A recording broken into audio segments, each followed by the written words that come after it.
Olá, terceiro ano, sejam bem-vindos a mais uma aula de literatura. Hoje nós vamos falar sobre o romance de 30. Nós já trabalhamos a segunda fase do a segunda fase do modernismo na poesia e agora nós vamos conhecer a prosa desse período, tá?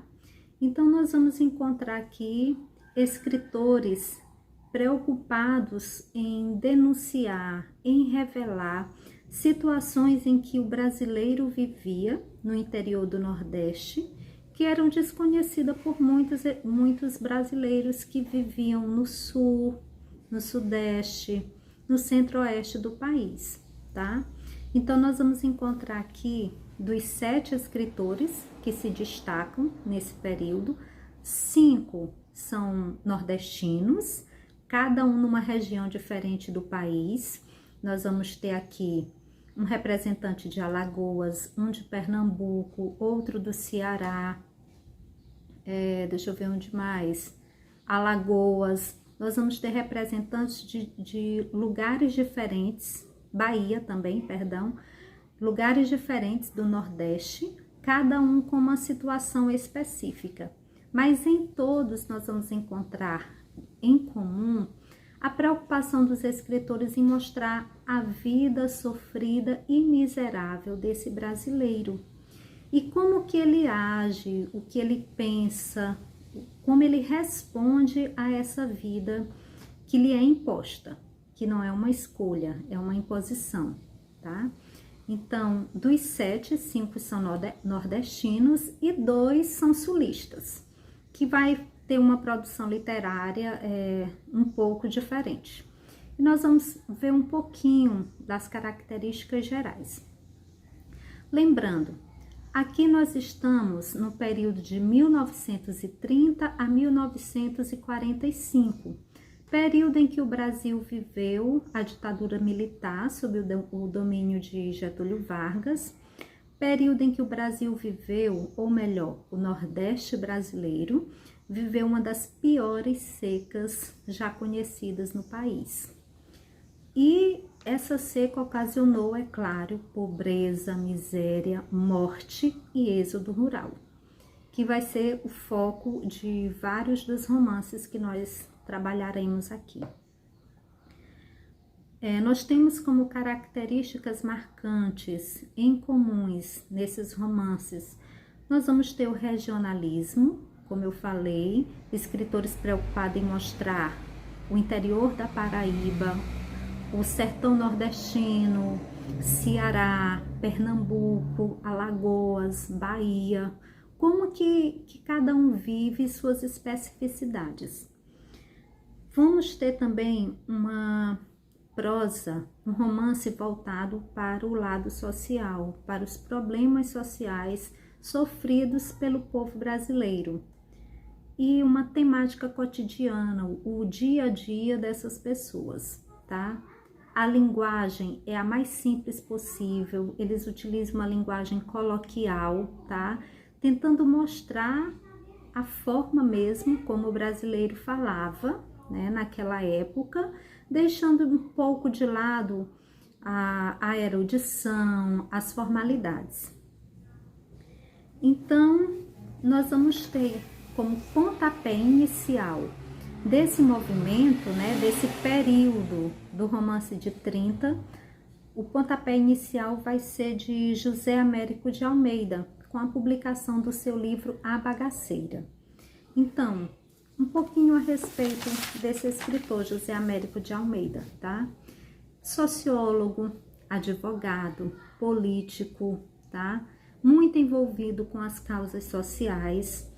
Esse escritor paraibano, ele traz uma literatura voltada para o interior da Paraíba, especificamente a situação em que vivem as pessoas que trabalham nos engenhos da produção do açúcar, tá? Então, esse é o contexto em que gira a narrativa do José Américo. Então, a palavra bagaceira, ela é um termo metafórico, vem do sentido de que nos engenhos havia um lugar reservado para ser jogados bagaços da cana. Aqueles bagaços da cana eram chamados de bagaceira, tá? Então, metaforicamente falando, a bagaceira se refere a coisa inútil, tá? Coisas que não têm valor, que não prestam. Então, nesse livro, ele vai abordar a vida das pessoas desvalorizadas dentro do engenho, os abusos de poder cometido pelos patrões, pelos donos dos engenhos com os seus empregados, os abusos que as mulheres sofriam, abusos sexuais, né? Patrões que se achavam donos das mulheres porque eram suas empregadas. Ele vai abordar essa problemática, tá? Então, é nesse contexto, nessa situação, que inicia o Romance de 30, com esse livro, A Bagaceira. Mas o José Américo, ele não se torna, embora ele seja o marco inicial, não é a obra principal dessa época. Nós vamos ter nomes mais famosos, como, por exemplo, Graciliano Ramos, vamos ter Raquel de Queiroz, José Lins do Rego, né, Érico Veríssimo, que são nomes que se destacam mais do que o próprio escritor que iniciou essa fase da literatura. Então, vamos conhecer um pouquinho mais nessa aula de hoje a respeito de Graciliano Ramos, tá? Graciliano Ramos, ele é o primeiro filho de 15 irmãos. Filho de uma família média, né? Classe média, do interior, Graciliano Ramos, do interior de Alagoas, perdão. E ele vive parte da sua vida entre Alagoas e Pernambuco, tá? Estuda, se forma nessa região. Ele assume várias profissões, todas relacionadas com a escrita, tá? De editor de jornal, de várias profissões, né? Inclusive de professor, tá? E ele começa a escrever para folhetins, até que ele produz a sua primeira obra, né? Chamada São Bernardo. São Bernardo é uma obra belíssima, que vai mostrar a história de um homem, começa de uma criança que era órfão, né, criado por uma negra, e que ele acaba cometendo um assassinato, vai para a cadeia, e lá na cadeia ele acaba tomando conhecimento de várias coisas erradas e coisas boas também. Lá na cadeia ele aprende a ler, porque ele não sabia. Ele cumpre a sua pena e quando ele sai, ele não sai uma pessoa com o espírito renovado de querer ser agora uma boa pessoa.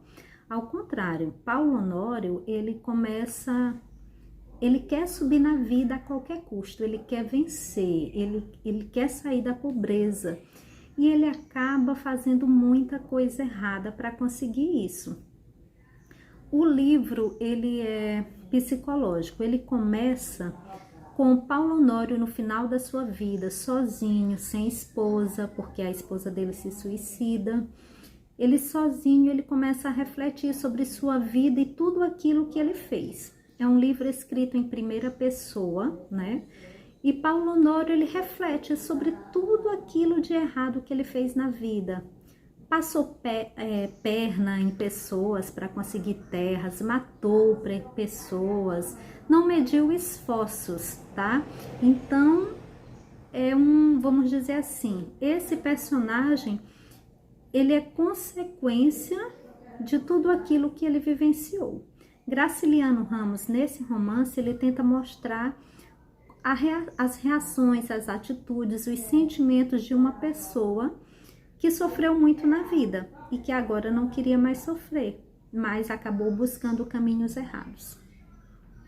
Outra obra muito famosa de Graciliano Ramos é Vidas Secas. Eu acredito que vocês já ouviram falar. Vidas Secas conta a história de uma família que sai do interior por causa da seca, sai sem destino, só procurando uma vida melhor, um lugar melhor para viver. Então, sai o pai, a mãe, os 2 filhos, a cachorra e o papagaio. Essa é a família, tá? E sai sem destino, na caatinga, né, deserta, sem água, procurando apenas a sua sobrevivência. Mas o personagem aqui de Vidas Secas, ao contrário de Paulo Honório, ele é uma pessoa do bem. Ele quer sobreviver, ele quer uma vida melhor para sua família, mas não a qualquer preço. Ele é um homem que tem dignidade, ele é um homem que tem valores, tá? Então, que é o Fabiano. Então, o Fabiano, ele segue a sua vida certo de que ele vai conseguir alguma coisa, ele tem alguma esperança em certos momentos ele é altamente pessimista, não consegue visualizar uma vida melhor, não é?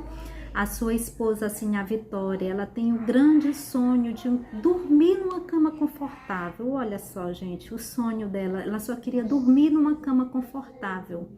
Esse era o grande sonho de Sinhá Vitória. E assim se passa todo o romance dessa família tentando sobreviver, passando fome, os filhos sem nenhuma projeção de vida, e a cachorra Baleia. Baleia é o nome da cachorra, e uma coisa interessante nessa obra é que a cachorra, ela é vista como um ser humano. Nós temos conhecimento do que a cachorra pensa, dos desejos da cachorra, que ela quer comer preás, não é? O papagaio, que entra no início da história, ele morre pelo caminho e acaba servindo de comida, de alimento para eles. Então, são 2 histórias completamente diferentes, com personagens diferentes. Cada um reage de uma forma diferente à situação em que é apresentada. Um agiu da pior forma possível e o outro da forma mais, vamos dizer assim, justa possível, que é o caso do Fabiano. Esse escritor também, o Graciliano Ramos, ele escreveu um livro chamado Memórias do Cárcere. Graciliano Ramos, ele foi prefeito de uma cidadezinha lá do interior de Alagoas, e ele era muito envolvido com a política, né? Era do Partido Comunista, viajou quando pôde, conhecendo o sistema socialista, né? Os países do leste europeu, onde o socialismo era o sistema que imperava. E como nós estávamos nesse período vivendo a ditadura militar, Graciliano Ramos acabou sendo preso por 9 meses. Durante esse período em que ele está preso, ele escreve esse livro chamado Memórias do Cárcere, que é uma obra autobiográfica, onde ele fala muito sobre si, sobre seus sentimentos, aquilo que ele pensa, né, da situação em que ele estava envolvido. Então, esse é o nosso contexto, tá? Nós vamos terminar a nossa aula de hoje com Graciliano Ramos. Eu espero que vocês aprofundem os conhecimentos de vocês, tentando ler as obras, ou pelo menos o resumo dessas obras, para que a gente possa entender. É fundamental a gente entender essas obras, até porque muitas delas são cobradas em vestibulares e no Enem, ok? Muito obrigada pela atenção de vocês e até a próxima.